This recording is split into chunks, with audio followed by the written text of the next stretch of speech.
Okay,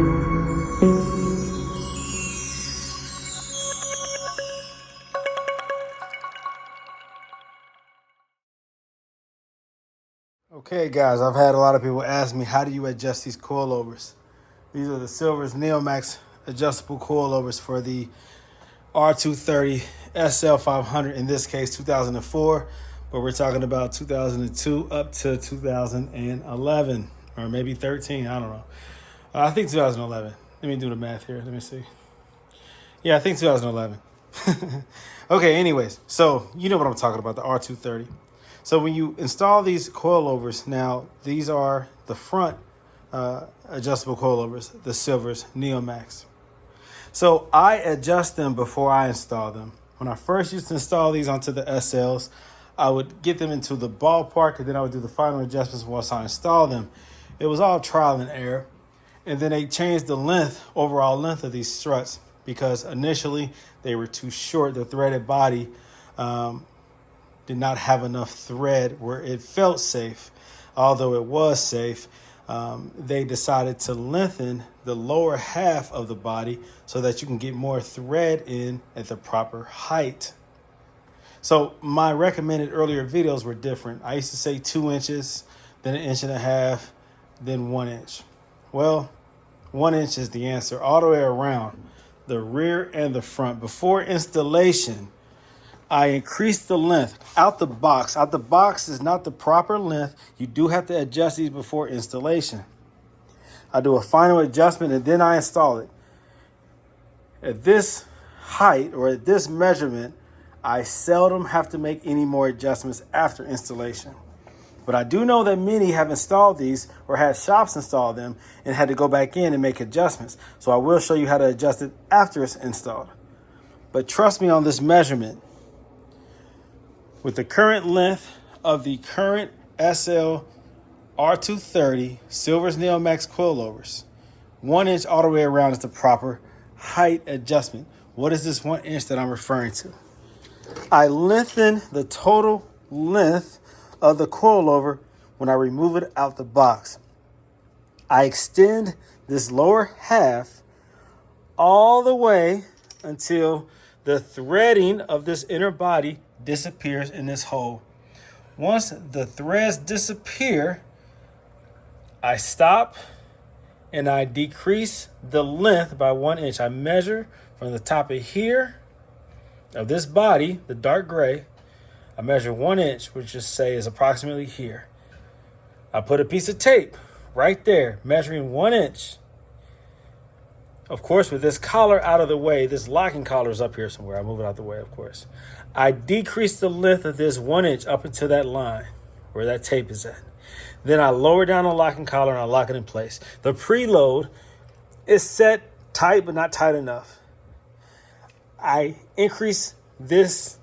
I tighten this one until I can no longer get it hand tightened. And then I lock the locking collar onto it. It comes with tools to do that. You can use a flathead screwdriver and a hammer, whatever you decide to use to lock this collar onto this. You turn them the opposite direction and it locks it in place if you use the tools. So again, I hand tighten the preload where it no longer moves by hand. I'm pretty strong, but I do it by hand where there's enough tension where it's hard for me to turn it. And then I use the locking collar and tighten it up right there. Again, with this right here, out the box, increase the length until the threads disappear in this hole. If you don't see this hole, it's hidden by this decal, this sticker. Feel around, find the hole, cut it out, cut off the plastic or the sticker so that you can see the hole. That's what I had to do on the other side. Unthreaden this lower half until the threads disappear. Increase the length of this, all right? You're turning it, in this case, you're turning it counterclockwise this way to bring it down. Once you get it down to where the threads disappear, then you clockwise turn it this way and it starts to thread up until that pre-measured line. 1 inch, front and rear. Do the same thing, front and rear, 1 inch. Tighten it down, install it, you're good. That's perfect spacing all the way around. Seldom do you ever have to adjust it beyond that. It's about a 1-inch gap between the tire and the fender. That's about the lowest factory ABC height. It will settle a little bit, but it settles perfectly. I'm telling you guys. It's like a perfect height. It might be, let me see, it might be an inch, inch and a half, whatever. It settles to like the perfect height. The gap between the tire and the fender is perfect. Now, if you like it lowered, then go from there. If you want it lowered, then maybe instead of 1 inch, you maybe do 1.5 inches. But basically, you're going to determine how the car sits. 1 inch pre-measured is perfect. Anything less than that, you can go by that on your own. 1 inch all the way around is perfect. Now, I'll show you how to measure it or how to adjust it once it's installed. Okay, so after installation, the proper way, and this is the front, it applies to the rear too. The rear is just harder to do. But the way you adjust the height is you obviously jack the car up, take the wheel off, and this is what you see. Now you have to, I always say, loosen the preload collar. Now, why do I say that? Because even though this whole strut rides on a bearing at the top that turns, like when you turn your front wheels, it allows the coil over or the strut itself to turn slightly to the left, slightly to the right. There's a bearing that it rides on so that the spring itself doesn't bind. And what I mean bind is if this is overly tightened, it's too much tension on here. It's too much preload or pre-tension on the spring itself, the coil itself. And it will bind because it won't allow it to freely spin on that bearing. The whole strut will turn on that bearing, allowing the spring to do what it's supposed to do. But if there's too much tension on it preload, then it will bind and that spring will pop. You hear a popping noise when you turn. You'll hear that metallic popping noise. That's the spring trying to spin freely and being forced to pop instead of move easily or smoothly the way the strut is designed to ride on that bearing. Hope that makes sense. Okay, so you have to loosen up that preload because if you just start turning this thing, once you loosen up this preload collar, the locking collar down here, if you start twisting this without loosening this, it has a tendency under tension to tighten up the preload as well as you're turning this. It's hard to make sense of what I'm saying, but it's true. Sometimes this right here will turn with the body and will tighten up, or it will loosen up. So to prevent that from happening, you have to loosen up that preload collar. So that locking collar right here, I loosen that up.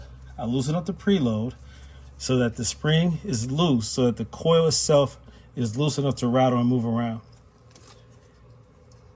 Then I unlock this one. You turn this counterclockwise as if you're bringing it up to thread it. That unlocks it. That allows you now to take your hand and twist this whole threaded body.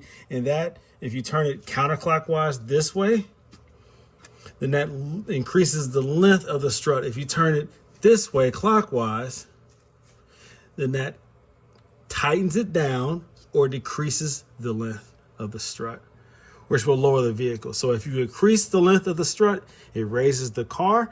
If you decrease the length of the strut, it lowers the car.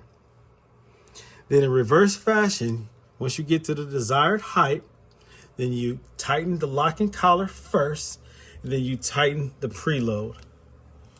So the perch or the collar that the spring actually sits on, get that to where you want it to be. Make sure there's tension there.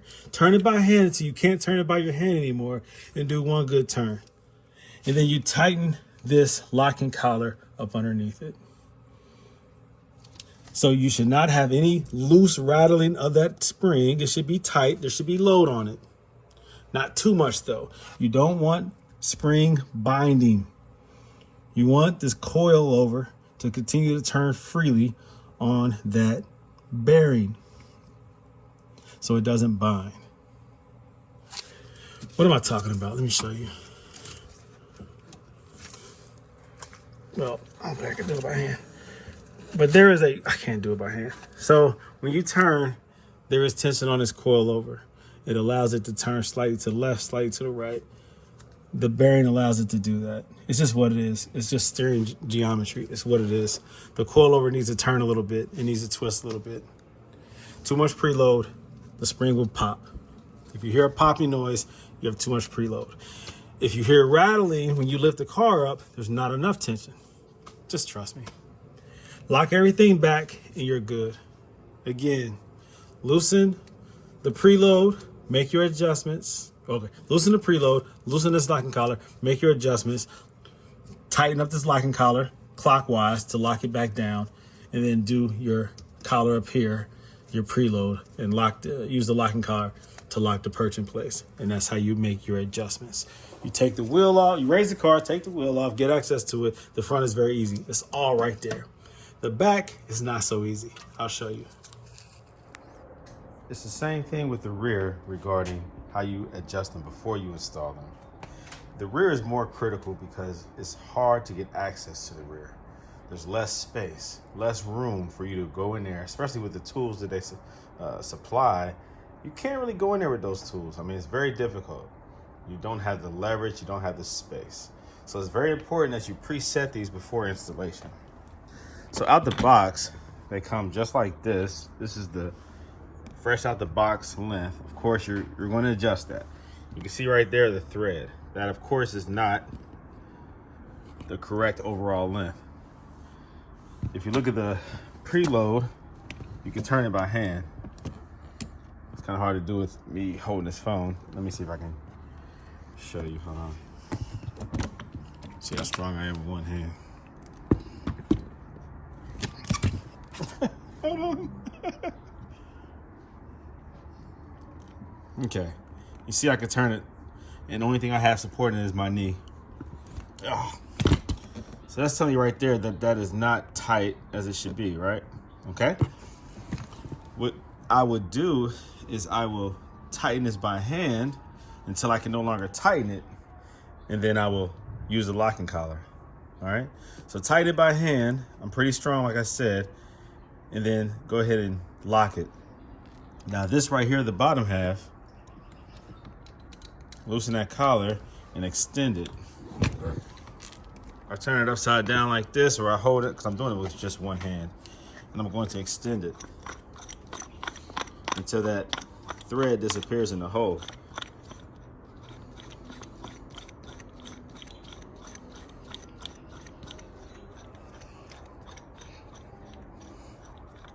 I make fun of my Crocs. These are utility Crocs. They're pretty good. They're like slip resistant, oil resistant, or something like that. They're very comfortable.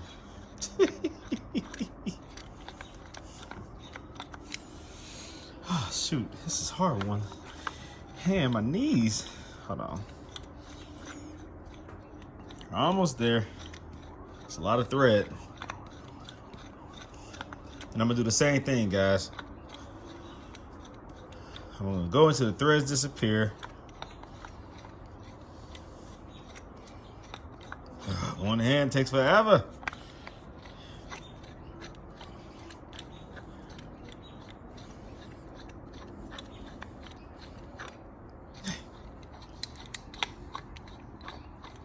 Man, I wish I could fast forward this. Hold on. So you can see how much thread is in this lower body. Good Lord, my hand's tired. Switch. Hold on. Oh, look at that. Okay, see. Perfect, right? You can see right there where it disappears. Okay, that's about right. Now measure from here to here, 1 inch. Put a piece of tape there where that measurement is at, and then bring this back down to that measurement. 1 inch is all you need. 1 inch. Okay, guys? Measure 1 inch, all 4 corners, and that is your preset height. Now, regarding your dampening, I always set mine in the rear, 15. The front, I do 20. So you put that down. What I'm referring to is this dial right here. This is your dampening. If you turn it counterclockwise, you'll feel it click. See if you can hear it.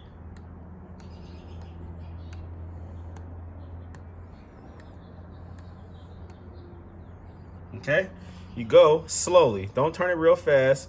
Turn it slow until it stops. That's full soft. Now, click it one at a time, clockwise, and that will give you your firmness. That will go hard. You can see right here what it says. Okay? 1, 2, 3, 4, 5, 6, 7, 8, 9, 10, 11, 12, 13, 14, 15. That's it. That's your starting point right there. 15. That's for the rear.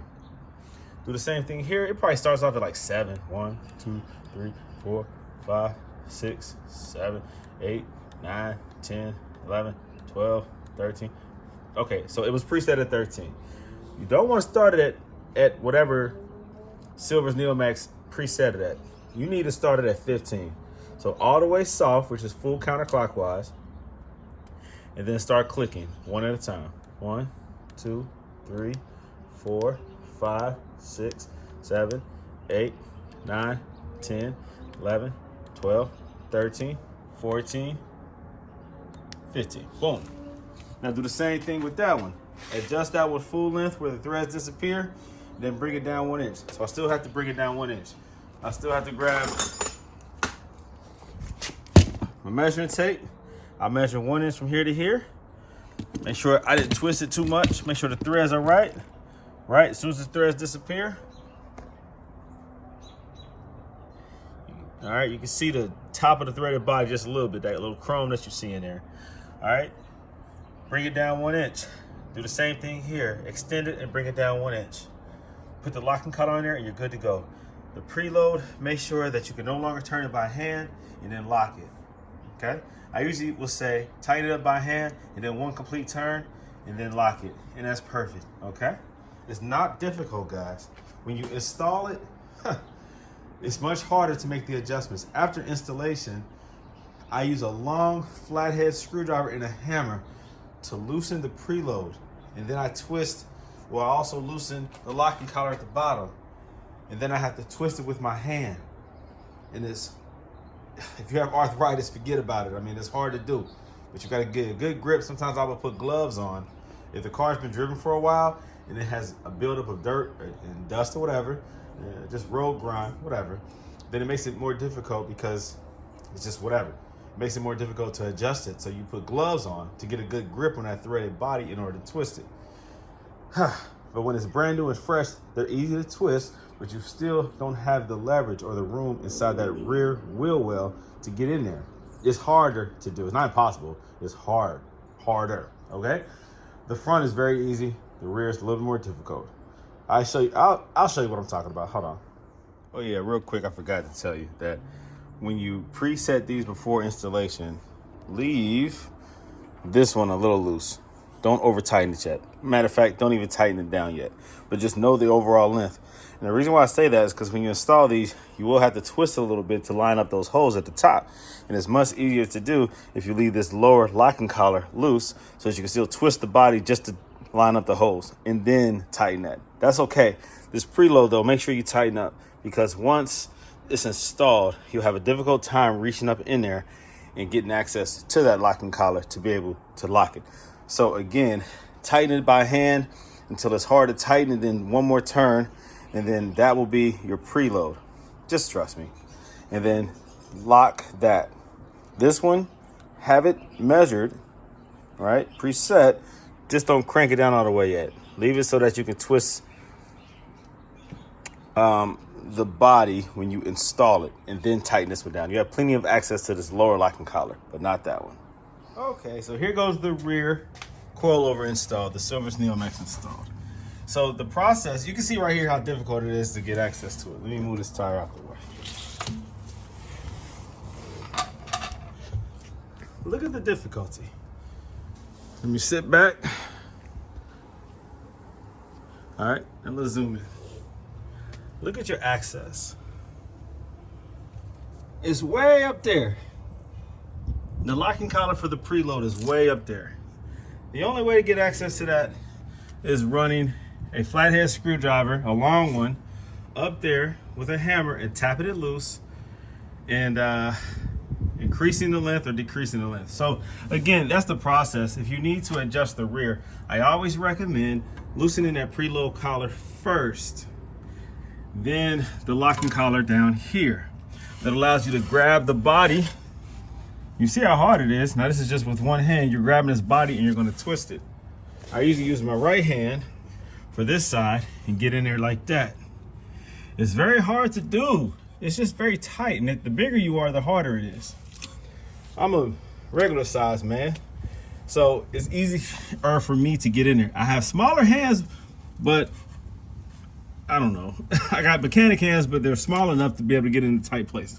I don't have little mini hands. I have regular size hands, but you still have to use whatever leverage you can, and you might have to get down on your back to get in there. Now that's with me jacking it up off the floor, of course. If you have your car up in the air on a lift, it should be a little bit different, a little easier. But from down here, from jack stands on the floor, on the garage floor, this is how I do it.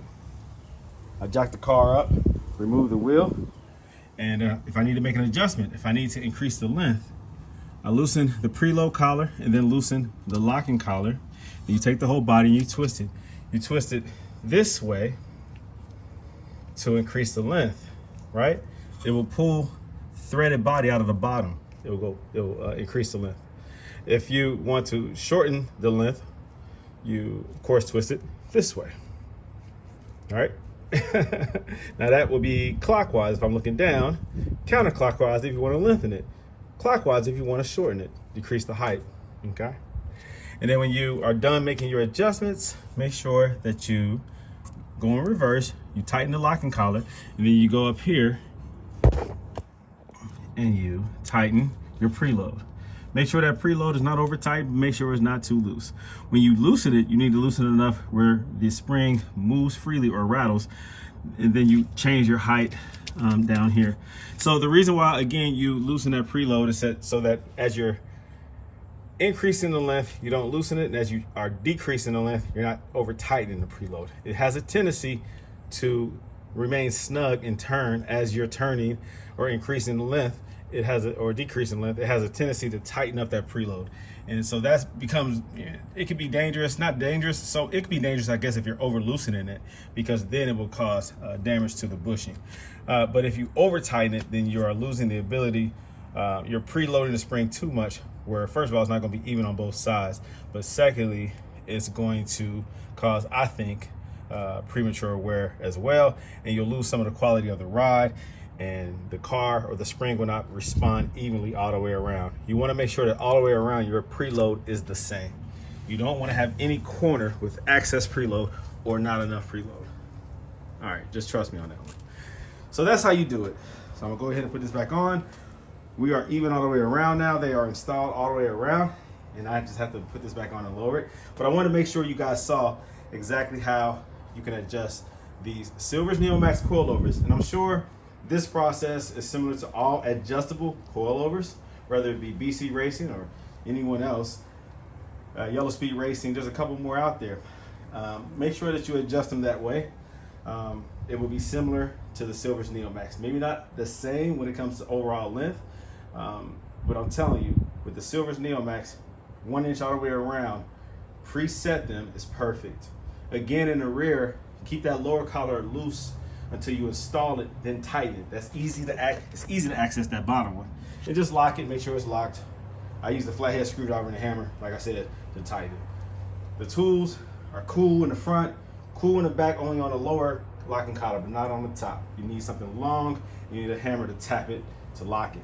All right, guys, if you have any questions, reach out to me. This is Brandon Green, owner of Gold Element Autoworks. Go to my website, www.goldelementautoworks.com, and you can look at more content. You can buy the Silver's Neomax coilovers. You can buy the pump.